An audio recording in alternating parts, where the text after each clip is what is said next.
vamos dar sequência no dia de hoje. Hoje é a aula 7.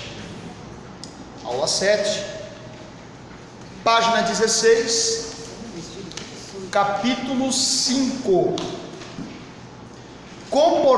Comportamento e organização.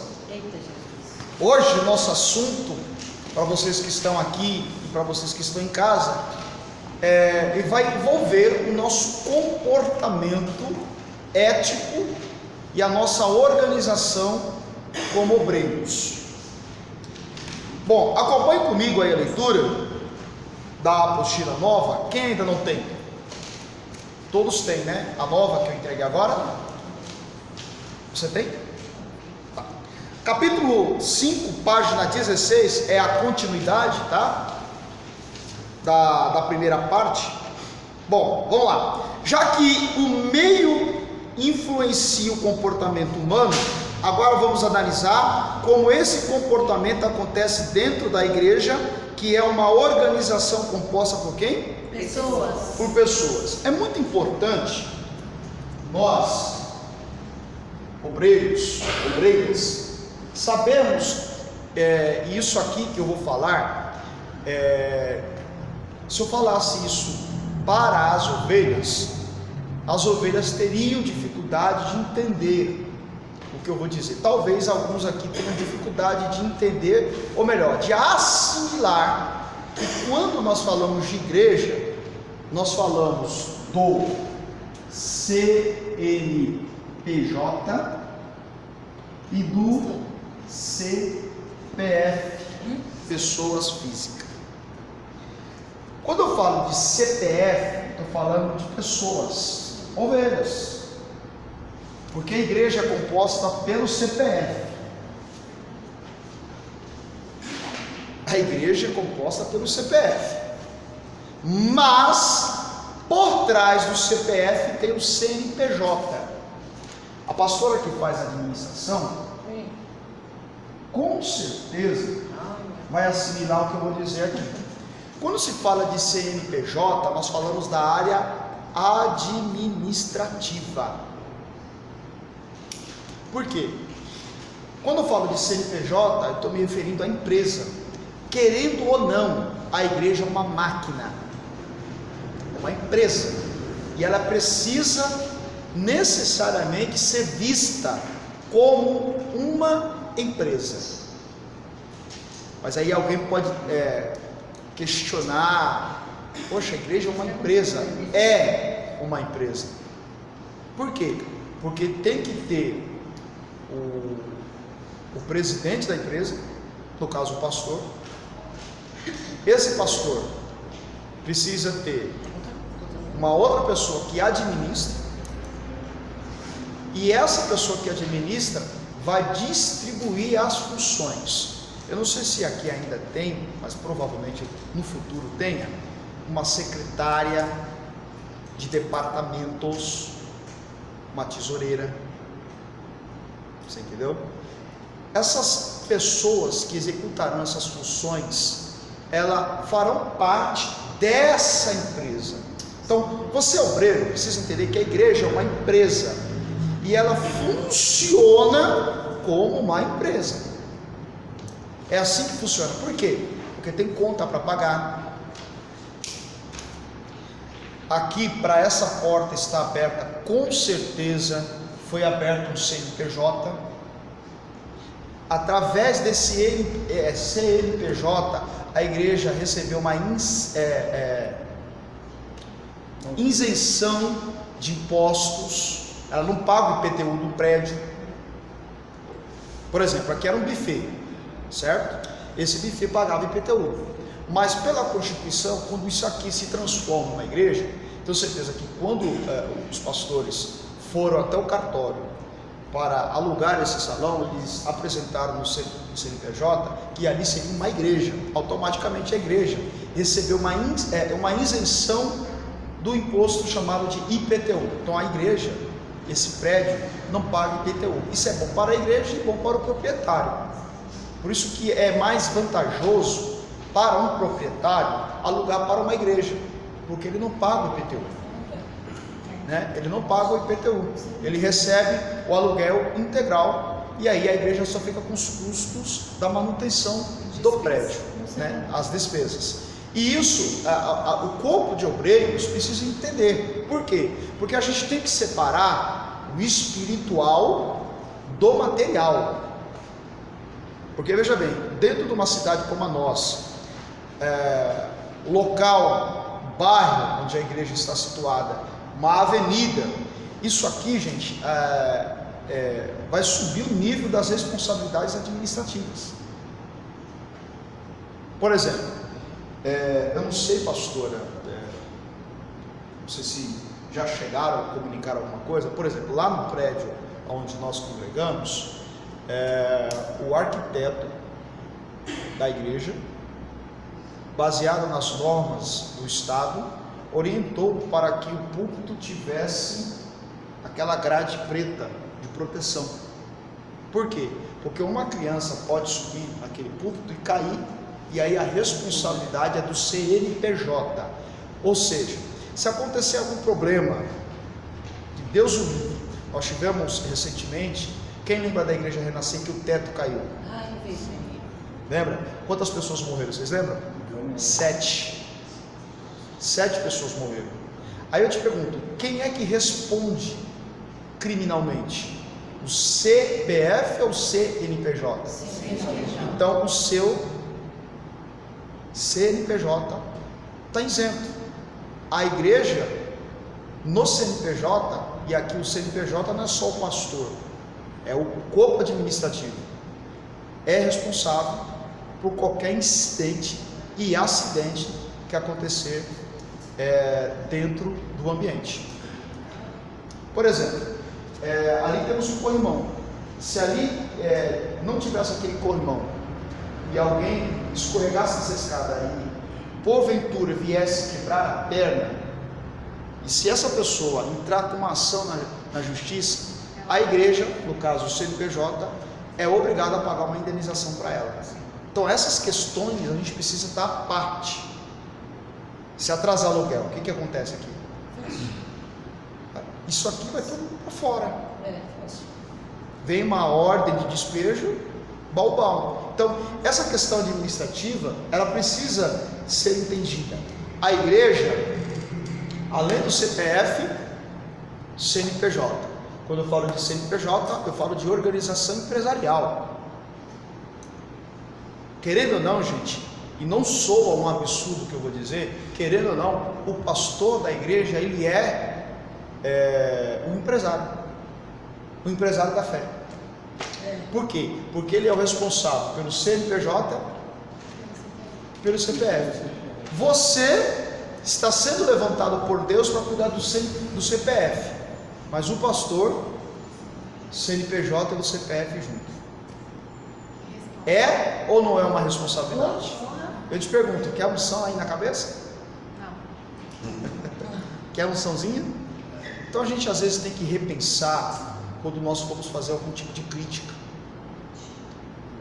Você não está no outro lado, né? Você não está no lado do púlpito, por exemplo. Então a gente tem qualquer coisa, é o pastor, é o obreiro, mas gente, veja bem, olha o tanto de responsabilidade que precisa ser vista e estar sempre no radar de quem administra. Por exemplo, se tem uma criança lá em cima e se machuca, não é você que vai responder. CPF, não é o seu CPF que vai estar lá. CNPJ. Então a gente precisa entender isso. Por quê? Porque quando nós falamos do CPF, a gente vai falar um pouquinho do CPF, a gente está entrando no assunto do comportamento e organização. Quando eu falo de organização, CNPJ. Quando eu falo de comportamento, CPF. Por quê? Porque acabamos de ler aí na apostila que o ambiente forjará o teu comportamento, ou o teu comportamento mudará o ambiente. É o ambiente que precisa ser mudado pelo teu comportamento, ou o teu comportamento que tem que mudar o ambiente? É o seu comportamento. que tem que mudar o ambiente, não o ambiente mudar o seu comportamento. E isso também tem a ver com a nossa igreja. A gente é aquilo que somos, né? Parece uma coisa balera, né? Nós somos aquilo que nós somos.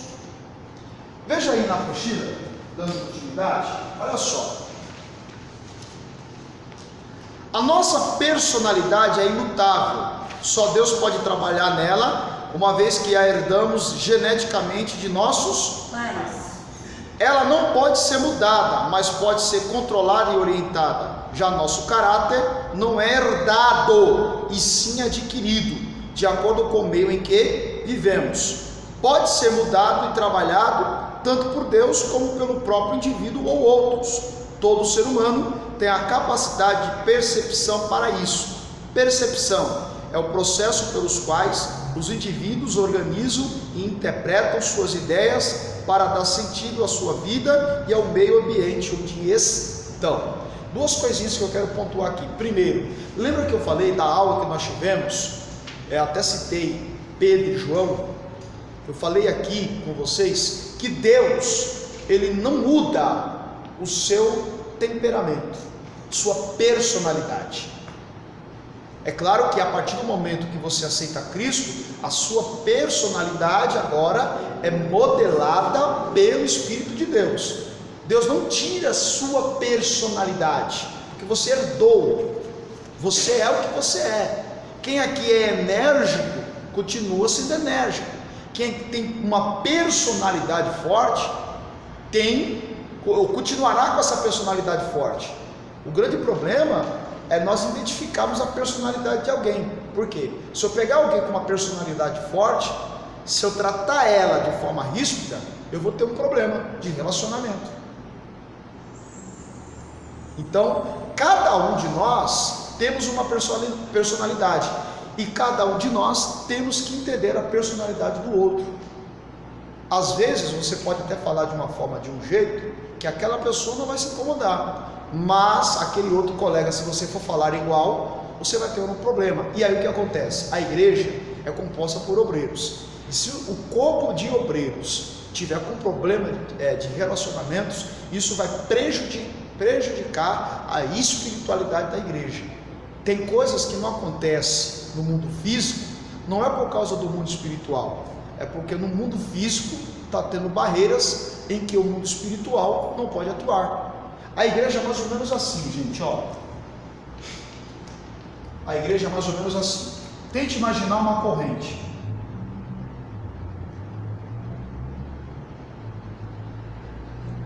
Isso aqui é a igreja. Essa corrente, esse elo ligado um no outro é a igreja, que é o corpo de Cristo. Isso aqui também é um corpo ministerial. Se houver algum tipo de ruptura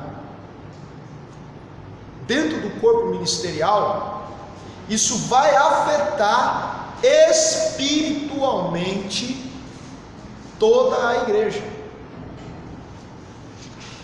Toda a igreja. Por exemplo, aquilo que Deus tem para fazer, Ele não pode fazer porque existe um bloqueio. Se há problemas no corpo ministerial, o que será das ovelhas? Se há brigas internas, o que será do rebanho? Então, quando eu disse para vocês que vocês não são pessoas normais, vocês deixaram de ser normais, vocês aceitaram ou estão aceitando o chamado. Então você tem que pensar diferente da ovelha, agir diferente da ovelha. Você trabalhará mais como um bombeiro do que aquele que provoca brigas. Nós lemos um texto aqui: aquele que cria contendas, a alma do Senhor abomina. Então esse problema de relacionamento, ele precisa ser visto, porque, repetindo, o mundo espiritual não atua no mundo físico por causa do mundo físico. Exatamente. Nem recebe, fica um bloqueio. Outra questão aqui, tá, gente? Eu estou falando de problema de relacionamento entre nós. e os problemas de relacionamentos particulares de cada um. Você sabia que há duas formas de Deus não ouvir oração? O primeiro delas, Isaías 59, versículo 2. A Bíblia diz que o pecado faz Deus não responder a oração. Também está escrito, salvo engano, em 1 Pedro, capítulo 3, que problema conjugal, briga de casal, também faz Deus não responder a oração. Aí tente imaginar, você quebra o pau com a sua esposa, ou com o seu marido, vem para o culto cumprir a escala. Gente, esse culto vai ter problema. Esse culto vai ser prejudicado no mundo espiritual. E aí aquilo que Deus tinha para fazer na vida de alguém, não será feito por causa do seu problema particular. Lembrando que você faz parte do corpo. Pois não. Mesmo que a pessoa faça, mas mesmo assim Deus não recebe. Do mesmo jeito que a Exatamente. pessoa faça. Mas ninguém está vendo, mas Deus está vendo, Deus nem recebe. Por isso que a palavra diz, o próprio Cristo vai dizer o seguinte: não deixe pôr o sol sobre a sua ira. Jesus está falando, olha, não deixe anoitecer para que você continue irado. Vai resolver a sua ira antes do sol se pôr. Pois não. Professor, é tipo, igual na data de Santa Ceia, né? A gente tem que se examinar antes de tomar a ceia. Se tiver uma briga, se o coração tiver, né, qualquer tipo de apego, alguma coisa assim de errado, não é certo a gente tomar a ceia naquele dia se a gente teve algo de errado com o marido, qualquer pessoa que seja, né? A recomendação de Cristo é, antes de entregar a oferta, e ali oferta, gente, a gente precisa entender que oferta não é só isso aqui não. Oferta é a nossa vida. Antes de você entregar a sua vida, resolva o problema e depois venha para o altar. Essa é a recomendação. Continuando na apostila, eu estava dizendo que Deus, Ele não transforma a sua personalidade, Ele modera a sua personalidade, mas Ele pode transformar o seu caráter. Aí sim, o caráter Deus pode transformar, desde que a pessoa queira, né? Agora, eu não sei se vocês perceberam que dentro desse... Vem aquela questão, né, do caráter. Nós, assim, no meio, pastores, quando ouvimos relações, as pessoas que vêm conversar com a gente, né? E aí essa questão do caráter a gente vê, a pessoa dentro da igreja é uma coisa, dentro de casa é outra. Esse é o problema, né? Basicamente é o conteúdo que nós estamos falando aqui. Dentro da igreja é uma coisa, né? E fora da igreja é outra. Então, assim, é a questão do caráter, né? A questão do caráter, ele é muito individual e cada um tem o seu. O seu comportamento conduz ou revela o seu caráter. Sim. Agora, se temos uma facilidade de mostrarmos uma santidade aqui dentro e uma carnalidade lá fora, os conceitos aí estão errados, né? No ambiente de trabalho, né? Familiar. Eu fiz uma pergunta aqui para vocês outro dia e vocês ficaram assim olhando para mim, eu vou fazer ela de novo. Como que você conhece o crente? Se eu for lá no seu vizinho agora, perguntar para ele como que você é como servo de Deus. É verdade. Você entendeu? Já começa por aí. Agora, se o vizinho não gostar da pessoa, vai tornar. Mas fora a questão dos vizinhos, nós temos que considerar a própria família, né? Por quê? A família. Eu não vou para a igreja porque se a pessoa é assim e está indo na igreja. Eu vou fazer uma pergunta. Quem está aqui que é casado ou tem pai, tem mãe que não é evangélico? Minha família inteira. Alguém é casado aqui que o seu marido, a sua esposa não é evangélico? Normalmente isso acontece, né? Ah, sim, que bom. Esse é um problema que deve ser aí que a pessoa tem que pisar em ovos. Eu e o meu esposo, nós batizamos, e a minha filha, nós batizamos tudo no mesmo. Glória a Deus, que bênção. Que bonito foi. É. Bom, eu não sei se vocês perceberam, o primeiro parágrafo aqui que nós lemos envolve a questão da ética. Já que nós estamos falando de relacionamento, e aí entra a questão da ética.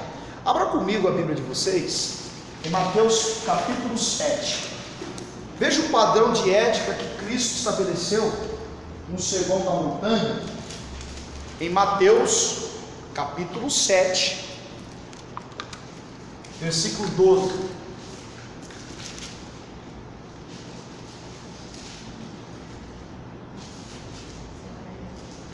Mateus 7:12. Quem pode ler? Você que está em casa, pode também acompanhar a leitura bíblica em Mateus capítulo 7, versículo 12. Quem pode ler? Pode ler? Pode. Portanto, tudo que vos quereis que os homens vos façam, fazei-vos também, porque esta é a lei e os profetas. Esse é o padrão de ética estabelecido por Cristo. Se perguntarem para você o que é ética, ética é o que Cristo acabou de dizer aí. O que é ética? Direitos e deveres. Ética é respeitar o direito e o dever do seu próximo. Olha o que Jesus está dizendo: tudo aquilo que vocês querem que os homens vos façam, façais vós primeiro, ou vós também. Isso é ética. Vamos lá, quem aqui quer ser honrado? Todos nós gostaríamos de ser honrado. Qual que é o princípio para ser honrado? Honrar. Quando você honra a sua liderança, você está plantando uma semente, porque lá na frente você vai ser honrado também. Agora, se você quer que as pessoas te ouçam, qual que é o procedimento que eu tenho que ter? Tem que ouvir. Ouvir. É uma troca. Ética é uma troca de direitos e deveres. O meu direito começa quando o seu dever termina.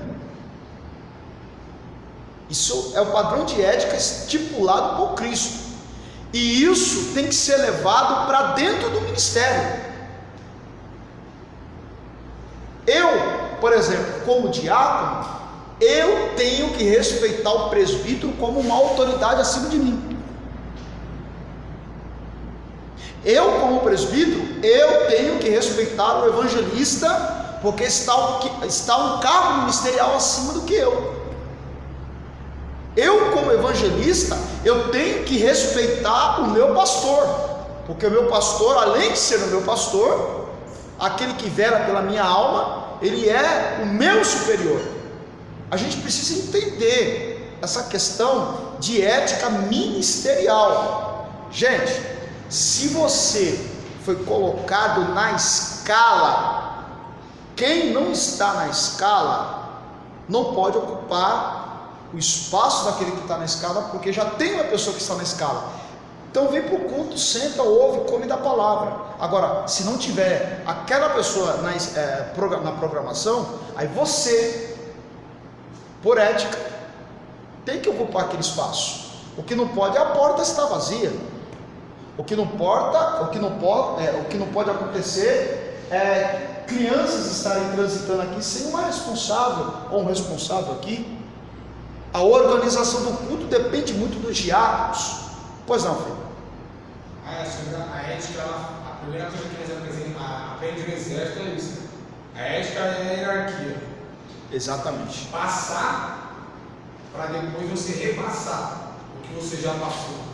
É a mesma coisa do exército de Cristo, né? Hoje eu entendo que eu sou do exército. Hoje eu entendo que o exército de Cristo também é a mesma coisa. Existe hierarquia, respeito e doutrina. E é exatamente o que que nós aprendemos lá. A igreja de Cristo, dentro da ótica de Jesus, é justamente seguir essa hierarquia. Se hierarquia não fosse importante, Jesus não tinha deixado líder na igreja. Veja aí, Juízes, capítulo 21. Juízes, capítulo 21. Quem não respeita a ética,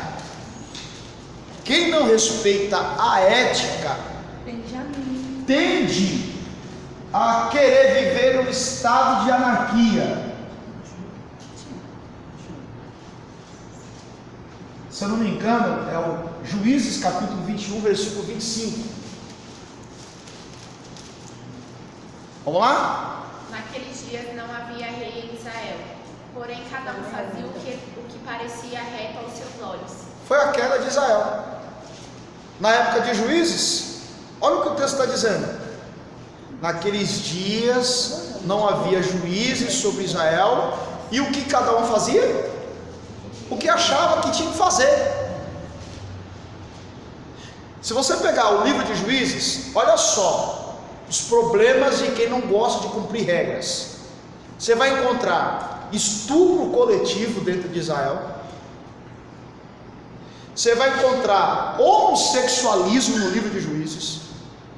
Você vai encontrar idolatria, traição no governo. Por quê? Porque cada um quer viver como se não tivesse regras. Isso nós chamamos na teologia de estado de anarquia. É quando alguém quer viver alienado das regras. Dá uma olhada no que primeiro livro de Crônicas, capítulo 15, versículo 3 vai dizer. Olha esse texto. Primeiro livro de Crônicas, capítulo 15, versículo 3. Então, se eu puder dar um conselho para vocês, dentro do campo da ética ministerial, cuidado com o estado de anarquia. Você deve satisfação. Você não é alguém, só um minutinho, filha. Você não é alguém que está aqui aleatório. Eu vou repetir. A partir do momento que você aceitou o convite, você não é uma pessoa normal e você deve prestação de contas para alguém. Vai precisar faltar? Gente, hoje nós temos uma ferramenta aí, né? É só mandar um zap. Olha, hoje eu não vou poder estar no culto. E cuidado, hein? Com as justificativas. Cuidado com essa. Eu estou com dor de cabeça, estou doente, e você não está. Cuidado que um dia você pode estar doente de verdade. Trabalhar quando acontece uma situação assim. Um membro da igreja que pediu a saída foi autorizado. Tá. E aí, por intermédio dessa igreja, os pastores ficam sabendo que tinha membros da igreja nesse lugar, que foram sem avisar. Aí entra a questão da ética do outro pastor, que tem que comunicar. Tem uma ovelha aqui que está dizendo que era daí, ou vice-versa. Caso ele não entre em contato, aí ele quebrou a ética com outro colega. Aí no caso a pessoa ligou e falou assim: estavam fulano, ciclano, beltrano. Só que essas pessoas que foram, não comunicaram que foram. Aí é a questão da ética. Você já caiu em descrédito. E presta atenção, no dia, olha só, no dia que começarem a sugerir nomes para a consagração, quem tem essa conduta vai para o fim da fila. Como assim? Por exemplo, se, por Estava exemplo, nos olhos dos pastores, dá uma consagração. sim, Teve um problema interno de ética. exatamente. Se você não tem esse costume de prestar conta da sua vida como obreiro você tem uma responsabilidade. Foi citado no caso aqui pela pastora um exemplo de pessoas foram para outra igreja sem comunicar, e lá o pastor ligou. O pastor foi correto, agiu pela ética, mas quem foi sem avisar, quando houver a possibilidade de consagração, se esses forem obreiros, principalmente, ficarão no fim da fila. E não tem que achar ruim, porque você quebrou o princípio da ética. lidar com pessoas é difícil, gente. Só que as regras do jogo precisam ser colocadas. Veja aí que está escrito 1 Crônicas, capítulo 15, versículo 3. Pode ler. Então Davi convocou toda Israel. Desculpe, 2 Crônicas. Segundo- Perdão, tá? Perdão. É o Primeira segundo vez que eu livro de leio, pastor. Crônicas. Não, você vai ler. Segundo livro de Crônicas, você que está em casa também. Segundo livro de Crônicas, capítulo 15, versículo 3. Vamos lá? Cadê o primeiro? Durante muito tempo, Israel esteve sem o verdadeiro Deus, sem sacerdote para ensiná-los, sem lei para instruí-lo. Olha só, naqueles dias, por muito tempo, Israel ficou sem lei, sem Deus, sem lei e sem profetas. Não é pela ausência de Deus, de reis e de profeta, porque Deus eles tinham, reis eles tinham, profetas eles tinham. O problema é que ninguém queria ouvir. Leia o resultado do livro de Crônicas depois, você vai ver onde eles vão parar. Tragédia, cativeiro. Há uma frase do reverendo Hernando Dias Lopes que ele diz o seguinte: aquele que não ouve o conselho dos sábios, as suas costas estão preparadas para os chicotes. É fato. Quem não ouve os conselhos vai sentir a dor dos chicotes. Isso você tem que levar como princípio de vida. Repito, você é obreiro. Independente do seu cargo, se é oficial, auxiliar, diácono, enfim, você deve prestação de contas. Principalmente se você não puder vir no dia da sua escala, avise com antecedência. E claro, gente, imprevistos acontecem, né? Imprevistos acontecem, e aqui ninguém está aqui como o ditador para fazer você obrigar a você a vir mesmo com você problema. Não, imprevistos acontecem, não vou poder vir, e nós, a igreja, irá substituir você naquele dia, ok? E quando você mora muito longe da igreja? E assim, não dá para você vir toda semana, quarta-feira. Aí é a questão do diálogo, né? Tudo é uma questão de diálogo. Você provavelmente deve comunicar, né, ou os seus líderes, ou os seus pastores, explicar a questão da distância. Olha, eu tenho essa dificuldade, então nesse dia da semana eu não consigo vir. Previamente avisando, quando for elaborar a escala, automaticamente você, naquele dia que você não pode vir, já terá uma outra pessoa, e você vindo se ocupará do seu posto, né? Tudo é uma questão de diálogo, ok? Alguma pergunta? Nossa, que silêncio. Espero que esse silêncio seja assimilação e não sono. Vamos lá, continuando. Segundo parágrafo. Embora sejamos diferentes, lembra da perguntinha que eu já fiz aqui? Quem nasceu no norte? Quem nasceu no sul? Lembra? Quem aqui é da Bahia, Alagoas? Embora sejamos diferentes, percebemos a mesma coisa de maneira diferente, ótica diferente. E isso é importante, pois Deus nos criou assim, e o comportamento dentro da igreja, organização, não é diferente, pois apesar da mesma ser composta de várias pessoas, de diferentes classes sociais e faixa etária, a igreja é vista por Deus como sendo um só corpo, onde Cristo é o cabeça. Sendo assim, a cabeça, sendo parte do corpo, que percebe o meio ambiente, não se deixará influenciar pelo mesmo, ou como dizemos teologicamente, o presente século. Agora podemos entender por que muitas seitas surgem, bem como rebeliões. Por que surgem as rebeliões, as seitas? Porque cada um tem o seu ponto de vista e não considera o ponto de vista do próximo. Queremos que todos sejam igual a mim, e isso é um erro gravíssimo. Só para vocês terem uma ideia, abra a Bíblia de vocês em Joel, livro do profeta Joel, capítulo 2. Joel está na Bíblia, tá, gente? Isso me fez lembrar um amigo meu, um pastor amigo meu, ele foi convidado, né, para pregar, para estar ministrando, pregar numa igreja, e o tema da campanha estava no livro do profeta Naum. E aí, quando ele assumiu a tribuna, o microfone, vamos abrir a Bíblia no livro do profeta Naum. Foi quando ele ouviu, atrás dele, alguém perguntando para outra pessoa: Naum, onde fica? Vocês entenderam? Trocadilho? Naum, onde fica? Naum fica. Vocês entenderam agora, né? Não entendi ainda não. Naum, Naum, onde fica? naonde fica? Como se fosse naonde fica? Ele não entendeu. Você entendeu? Gente, não cometam essa gafe. Ai, eu não pergunto não. Eu Vocês moro lá na linha precisam, né? Uma certa vez, no culto de jovens, uma jovem, ela foi pega de surpresa, né, pelo líder da mocidade, e aí esse líder da mocidade foi dar uma oportunidade para essa jovem. Na hora que ela foi convidada, na hora ela tremeu, subiu a tribuna, cumprimentou com a paz do Senhor e ficou tremendo.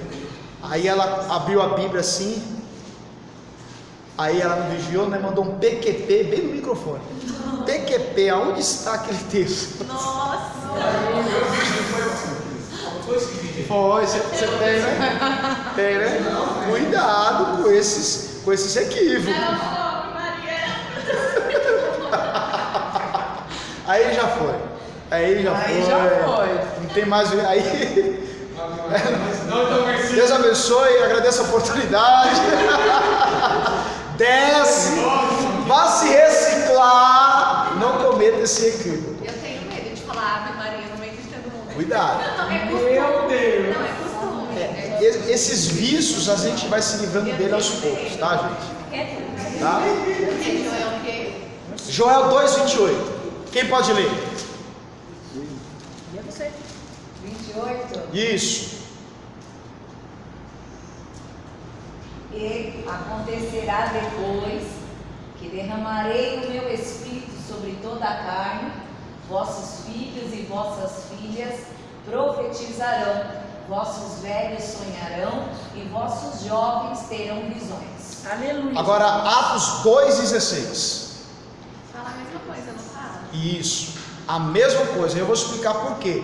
Porque nós estamos aqui comentando sobre a questão das diferenças, né? As diferenças, elas existem. E por que que as diferenças, elas existem dentro da igreja e automaticamente dentro do corpo ministerial? Veja aí Atos 2:16.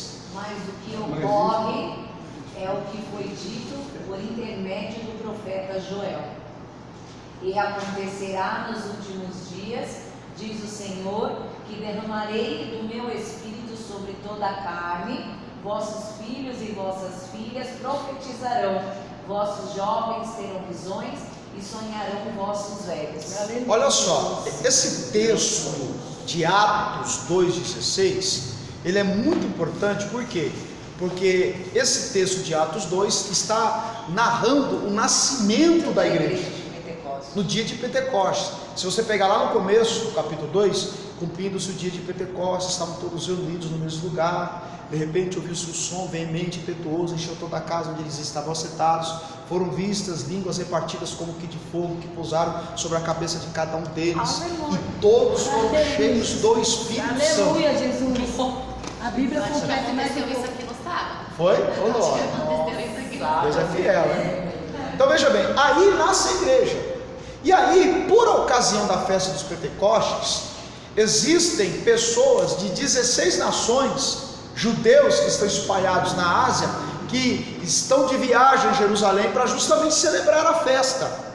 E alguns daqueles homens, ao olhar para aqueles irmãos que estão sendo batizados e estão falando em línguas, algo estranho, que nunca havia acontecido, eles começam a associar aquele tipo de comportamento a uma pessoa embriagada.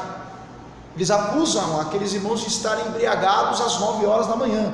E aí, essa palavra, Atos 2,16, é uma palavra dita pelo apóstolo Pedro, que vai defender a igreja, dizendo assim: não, eles não estão embriagados como vocês estão pensando. O que vocês estão vendo é cumprimento de profecia do profeta Joel. Lá em Joel 2,28 ele havia profetizado que chegaria um dia que o Espírito Santo desceria sobre jovens, velhos, servos, servas, homens e mulheres. E isso aconteceu. Pedro vai dizer: o que vocês estão vendo é o que foi predito pelo profeta Joel. E o que chama atenção é que a igreja, ela nasce dentro de um estado democrático. Como assim? Faixa etária, jovens e velhos. Distinção de sexo, homens e mulheres. Distinção de classe social, servos e servas. Ou seja, a igreja, ela é democrática. Logo aí, logo na profecia de Joel, quanto na resposta de Pedro, a Bíblia, ela está nos apresentando que a igreja, ela é feita por pessoas diferentes, de faixa etárias diferentes, de condição social diferente. Então, isso traz a ideia de que a igreja é democrática. Lembrando que, a partir do momento que eu achar que a minha opinião tem que ser a opinião de todo mundo, eu estou quebrando essa regrinha aí, em que o Espírito está nos ensinando, o Espírito Santo que foi que inaugurou a igreja, está nos ensinando que ela é democrática. Todo mundo tem que ser ouvido e todo mundo tem que chegar no senso comum. Não a sua opinião ou a minha opinião tem que ser dita e aquilo que eu sugeri tem que ser cumprido. Quem disse que tem que ser assim? A igreja é democrática. Veja bem, vou voltar no assunto que eu havia dito. Eu posso não concordar com o que está sendo feito. Isso é o ponto. E isso até é saudável você não concordar. Agora, desrespeitar é uma outra situação. A partir do momento em que você não concorda e aquilo está crescendo dentro de você, é experiência própria. Mude de igreja, mas não fale mal da sua antiga igreja. Porque não adianta você vir aqui, servir a Deus, mas cada culto que você entra, parece que você sai pior. Você vê certas situações que isso vai acontecer um dia, gente. Presta atenção. Isso vai acontecer um dia com todos vocês. Todos. Você não vai encontrar na história ministerial de alguém que nunca tenha vivido isso, de estar dentro de um ambiente, às vezes não concordar com o que está sendo dito, está sendo feito, e você deixar que a sua opinião interfira na sua fé, ao ponto de que mesmo você estando servindo a Deus, você não consiga cultuar. Quem já viveu isso? Você ir para o culto, você não concordar, mas por ofício você está ali, mas você sai daquele culto pior do que você entrou, porque você sai com raiva. Eu já passei. Você sai com vontade de brigar. Por quê? Porque você não está concordando. Para a sua saúde espiritual, comunique, não dá mais. Por quê? A igreja é democrática, ela não pode seguir aquilo que você acha. Vocês entenderam? A sua opinião, ela é importante, mas ela não é a única opinião. Isso, todos têm aqui a sua opinião. Já pensou se todos seguissem a minha opinião? Aqui não seria um estado democrático, seria um estado ditatorial. Estaríamos aqui seguindo o ditador pastor Cristiano. Isso é importante vocês observarem. Ok? Vamos continuar? Bom, continuando, página 16. O que acontece é que os homens passam a ser o cabeça da organização e não Cristo. O que acontece é que eles são influenciados pelos estímulos do meio ambiente, onde Satanás é o Deus desse século, e por isso temos os desvios doutrinários e teológicos irreparáveis para o reino dos céus. Aqui ele está falando dos problemas dos diferentes que surgem as seitas e as heresias. Lá embaixo temos alguns exemplos. Obreiro 1: Este obreiro foi recentemente separado para uma função. Ele tem muito entusiasmo pela carreira ministerial e é vocacionado. Ainda não tem um curso teológico. Aliás, é meio avesso a estudo. Estudou até concluir as séries iniciais, não tem iniciativa própria, é tímido e muito crítico. Falta muito aos cultos e sempre está envolvido em conversas negativas. Aqui é exemplo de obreiros a não ser seguidos. Obreiros a não ser seguidos. Primeiro, a questão do estudo. Veja o que Paulo vai dizer em 1 Timóteo, capítulo 2, versículo 15. Vamos lá? 1 Timóteo, capítulo 2, versículo 15.